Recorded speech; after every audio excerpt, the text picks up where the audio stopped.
नमस्कार दोस्तों, आप सभी का स्वागत है रूह को कपा देने वाली हॉरर कहानी में। आज की जो भूतिया कहानी है यह मुंबई जैसे बड़े शहर की सच्ची घटित कहानी है। मुंबई के मीरा रोड के अंदर एक ऑफिस है, वहां पर बहुत बड़ा भूतिया कांड हो गया। आजकल लोग उस ऑफिस को भूतिया ऑफिस भी बुलाते हैं। उस भूतिया ऑफिस में एक लड़की जो कि यंग थी, उसकी जान चली गई। तो चलिए बिना देर किए इस कहानी को स्टार्ट करते हैं और बताते हैं कि उस लड़की के साथ आखिर क्या हुआ था। दोस्तों, नोएडा की एक लड़की है जिसका नाम है इच्छा और वह अपने माँ बाप की इकलौती लड़की है।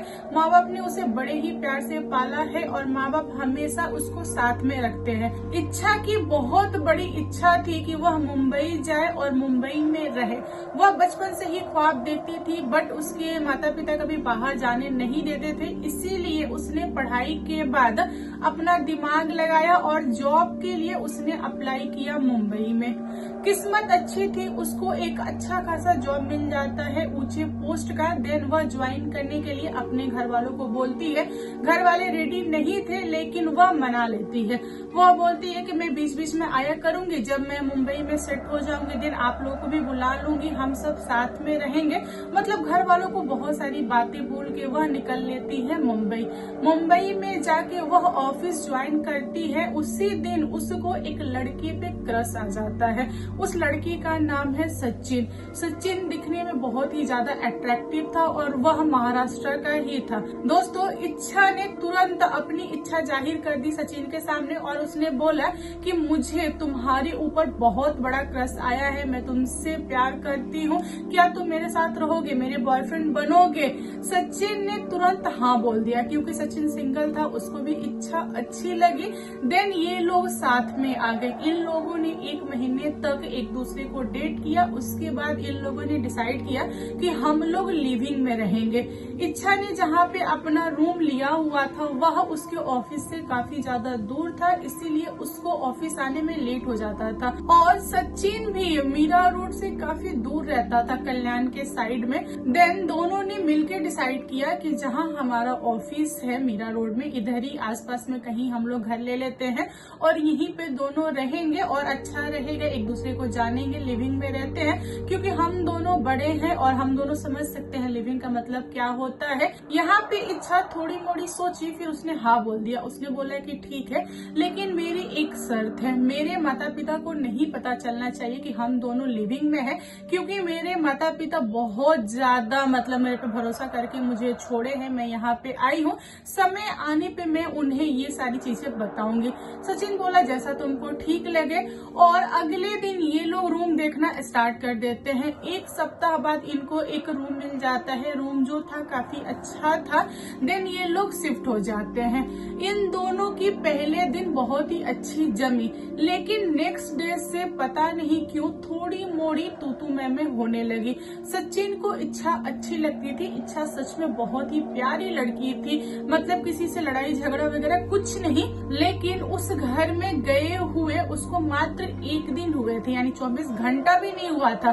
सिर्फ उसने रात ही बिताई थी वहां पे। उसके बाद उसका जो नेचर था वह एकदम बदल गया। वह सचिन से लड़ने लगी, सचिन से झगड़ने लगी, उसको बात बात पे ताना देती थी, जितनी भी चीजें करती थी सब उल्टा करती थी। सचिन स्टार्टिंग में थोड़ा मोड़ा बर्दाश्त किया, लेकिन इन लोगों का जो मैटर था वो धीरे धीरे काफी बड़ा होता गया।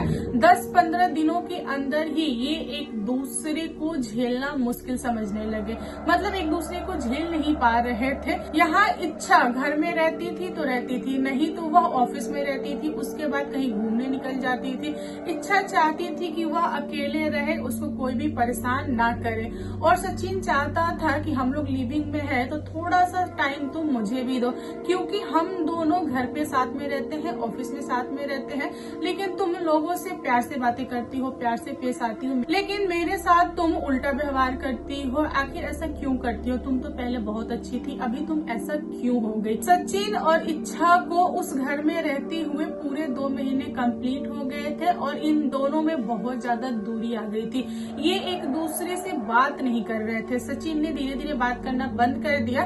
उसको बहुत प्यार था, वह चाहता था कि मतलब इच्छा मान जाए, इच्छा समझ जाए चीजों को, लेकिन वह समझ नहीं रही थी। इच्छा अपनी तरफ से सारी चीजें बिगाड़ रही थी, खराब कर रही थी। एक दिन की बात है, इच्छा और सचिन ऑफिस में थे।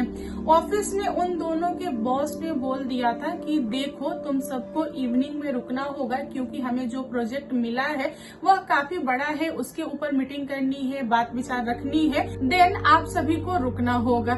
सचिन और इच्छा के टीम में 7-8 लोग थे। वे सारे लोग ऑफिस में रुके। ऑफिस की जो टाइमिंग होती है 6 बजे के बाद वाली, ये लोग रुके और इन लोगों का प्रोग्राम था कि जो भी हमारा प्रोजेक्ट है उसको निपटा के 9, 9:30 में हम लोग ऑफिस छोड़ देंगे। इवनिंग के 6:30 बजे से मीटिंग स्टार्ट हुई। मीटिंग जो था वह 1.5-2 घंटा चला। उसके बाद लोगों ने 10 से 15 मिनट का ब्रेक लिया। सारे लोग अपने अपने काम में लगे। कुछ लोग नीचे उतर गए बिल्डिंग से सुट्टा मारने के लिए, कुछ लोग मोबाइल में लग गए, तो कुछ लोग वॉशरूम चले गए। इस तरह से सारे लोग इधर उधर हो गए। जो सचिन था वह नीचे उतरा था, क्योंकि उसको बहुत ज्यादा टेंशन हो रही थी। सुबह से ही टेंशन में था वो, ऊपर से मीटिंग थी तो मीटिंग में उसको रहना था, ये मजबूरी थी। वह नहीं चाह रहा था मीटिंग अटेंड करने के लिए, लेकिन बॉस ने बोल दिया था, इसीलिए वह वहां पे रुका। वह नीचे उतरा कि थोड़ा सा सुट्टा उट्टा मार लूंगा तो थोड़ा सा मतलब राहत मिलेगी। इसी बीच इच्छा जो थी वह ऑफिस में बैठ के मोबाइल चला रही थी। मोबाइल चलाते चलाते उसने स्टार्ट कर दिया रोना, मतलब बहुत भयानक तरह से रोने लगी। उसके अगल बगल जितने लोग थे सारे लोग डर गए। उस समय ऑफिस में मुश्किल से 6 या 7 लोग होंगे, यानी गार्ड को मिला के। यहाँ पे सारे लोग इच्छा को दूर से देख रहे हैं कि इच्छा ऐसे कैसे हरकत कर रही है। इच्छा एकदम से बदल गई थी। लोग पूछ रहे हैं कि इच्छा क्या हुआ, क्या कर रही हो, लेकिन वह एक शब्द भी किसी से नहीं बोल रही है। इच्छा लोगों को देख के अपना सर डुला रही है, कभी हंसे जा रही है, कभी रोए जा रही है और चारों तरफ उछल रही है। वह उल्टे पैर दीवार पे चढ़ने लगी। यहाँ पे लोग उसे देख के डर गए और जितने लोग उस ऑफिस में थे सारे लोग ऑफिस छोड़ के सीढ़ी से भागने लगे। लोगों ने लिफ्ट का वेट नहीं किया। जब सारे लोग ऑफिस छोड़ के भाग गए तब इच्छा छत के ऊपर चढ़ गई। वहां जाके जो होता ना ऊपर वाली रेलिंग, उस पे खड़ी हो गई। खड़ी होके वहां से मुस्कुरा रही थी तो कभी रो रही थी। नीचे सारे लोग खड़े होके इच्छा को देख रहे थे कि इच्छा क्या कर रही है। इतने में ही सचिन सुट्टा मार के आ गया था। वह भी ऑफिस के नीचे था। उसने भी देखा कि लोग क्या देख रहे हैं। उसने जैसे ही सर ऊपर किया उसने पाया कि इच्छा ऊपर है। सचिन नीचे से चिल्ला रहा है कि इच्छा प्लीज उतर जाओ, ऐसा मत करो। अगर हम दोनों के बीच में कोई गलतफहमी है तो हम लोग मिलकर सुधार लेंगे। मैं माफी मांग रहा हूँ, इच्छा उतर जाओ।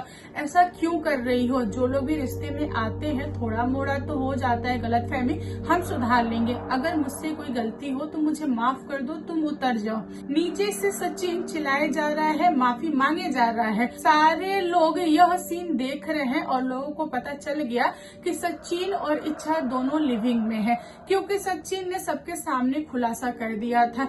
इच्छा जो थी वह ऊपर से छलांग लगा दी। नीचे आते आते उसने दुनिया छोड़ दिया। अब होना क्या था? एम्बुलेंस आई, इच्छा की बॉडी गई हॉस्पिटल में। जो भी आगे की प्रक्रिया होती है वह सब कुछ हुआ।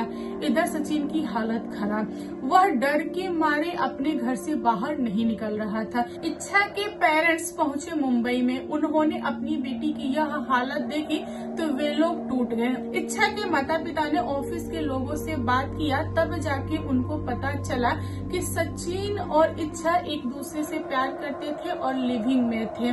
इच्छा की माँ पहुंची सचिन के पास यह जानने के लिए कि आखिर मेरी बेटी के साथ क्या हुआ, उसने क्यों ऐसा किया, तुमने कुछ बोला था या क्या मैटर हुआ कि उसको खुदकुशी करनी पड़ी। सचिन ने इच्छा के माता पिता से माफी मांगा और बताया कि देखिए इसमें मेरी कोई गलती नहीं है। जिस दिन से हम लोग लिविंग में आए हैं ठीक उसके अगले दिन से हम दोनों की नहीं बन रही है। इच्छा अलग रहती थी, मैं अलग रहता था। हम दोनों धीरे धीरे एक दूसरे से से बात करना बंद कर दिए थे। हम दोनों एक दूसरे को देखना पसंद नहीं कर रहे थे।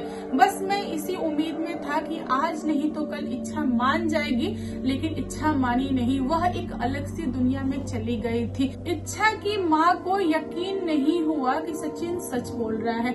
उन्होंने ऑफिस के और भी सारे लोगों से बात किया इच्छा के बारे में, तब जाके उनको पता चला कि इच्छा बहुत ज्यादा रो रही थी तो कभी हंस रही थी। उसने सबको डराया, वह दीवार पे चढ़ गई थी। लोग इस चीज को देख के भागे हैं। उसके बाद उसने खुद ऊपर से छलांग लगाया है। इसमें सचिन की कोई गलती नहीं है। सचिन जो था वह नीचे था, नीचे से चिल्ला रहा था, हम सबने देखा है। दोस्तों, इच्छा की माँ को जब सारी चीजें पता चली उसके बाद वह बहुत ज्यादा रो रही थी।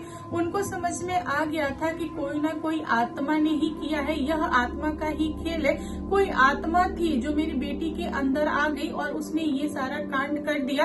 हम ही लोग की गलती है, हमें नहीं छोड़ना चाहिए था। इच्छा मुंबई आई तभी ये सब कुछ हुआ है। दोस्तों, ऑफिस के नीचे जो गार्ड था उसने इच्छा की माँ को बताया कि देखिए, आपकी जो बेटी दुनिया छोड़ी है उसके अंदर अनुराधा की आत्मा थी। यहाँ पे इच्छा की माँ को झटका लगा। उन्होंने पूछा कि ये अनुराधा कौन है। तब उस गार्ड ने बताया कि देखिए, ये जो बिल्डिंग बनी है मेरे आंखों के सामने बनी है और मेरा जो घर है बस थोड़ी दूरी पे है। हम सभी को पता है कि यहाँ पे एक आत्मा रहती है। वह आत्मा किसी को भी इजाजत नहीं देती कि प्यार में पड़ो और शादी वगैरह करो, क्योंकि आत्मा का प्यार अधूरा रह गया। ये जो आत्मा है इसका नाम है अनुराधा और इसके माता पिता यहाँ पे मजदूरी करते थे। पूरा दिन भर ये लोग काम करते थे, रात में भी काम करते थे, बीच में खाना वगैरह बनाते थे और यही बिल्डिंग में ही सो जाया करते थे। अनुराधा को एक लड़के से प्यार हो जाता है और वह उससे शादी करना चाहती है, लेकिन अनुराधा के फादर को वह लड़का पसंद नहीं था। अनुराधा के फादर ने उस लड़के को 2-3 चाटा मारा और वह लड़का डर के मारे अनुराधा को छोड़ के अपने गांव भाग गया। अनुराधा काफी टाइम तक उस लड़के का वेट किया, लेकिन वह लड़का लौट के नहीं आया। देन उसने डिसाइड किया कि वह लड़के के गांव जाएगी। यहाँ पे अनुराधा के पापा ने उससे बंद कर दिया एक कमरे में। फिर अनुराधा गुस्से में आके खुद को आग में झोंक लिया। उस दिन के बाद से उसकी आत्मा यहीं पे कैद होके रह गई। इस घटना के बाद से बिल्डर ने इस चीज को ढक दिया। उसके बाद उसने पूरी की पूरी बिल्डिंग कंप्लीट करवा दी। उसके बाद ऑफिस बन गए। यहाँ पे लोग आते हैं, काम करते हैं, किसी को भी आत्मा परेशान नहीं करती है। आत्मा सिर्फ और सिर्फ उन्हीं लोगों को परेशान करती है जो लोग उस फ्लोर पे प्यार व्यार के चक्कर में पड़ जाते हैं, वरना कोई भी दिक्कत नहीं होता है। यहाँ पे जाके इच्छा की माँ को सब कुछ पता चला, फिर भी उनको थोड़ा सा डाउट था। उनको ऐसा लग रहा था कि आत्मा ने ही किया है या फिर मेरी बेटी प्यार में आके ये सारी चीजें की है। इच्छा की माँ ने इच्छा का सारा सामान पैक किया मुंबई में। उसके बाद वह पहुँचती है अपने गाँव। वहां जाके उन्होंने तांत्रिक से दिखाया, इच्छा के कपड़े वगैरह दिए। तब तांत्रिक ने खुलासा किया और उसने बोला कि हाँ, आप एकदम सही सोच रही हैं और वह आत्मा सचमुच में वहाँ पे है, उसी ने यह किया है। तो दोस्तों, आज की कहानी कैसी लगी कमेंट करके बताइएगा। कहानी पसंद आए तो प्लीज लाइक एंड शेयर कीजिएगा और मेरे चैनल पे न्यू आए हो तो चैनल को सब्सक्राइब करना। Thank you, bye bye.